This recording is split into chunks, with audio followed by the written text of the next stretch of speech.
Hello everyone, welcome to Tech with T. Today I am going to show you after updating the system. First thing first, we need to install ZSH shell.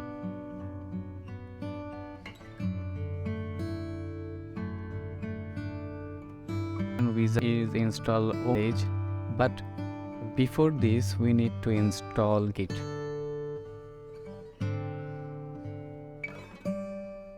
So after Git installation, we have to run this.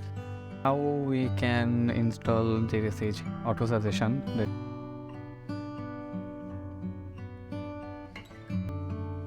Now we have to install ZSH syntax, replace the plugin. Have to close the terminal and open it. Now we install power level 10k. This is reopen.zsh file and replace ZSH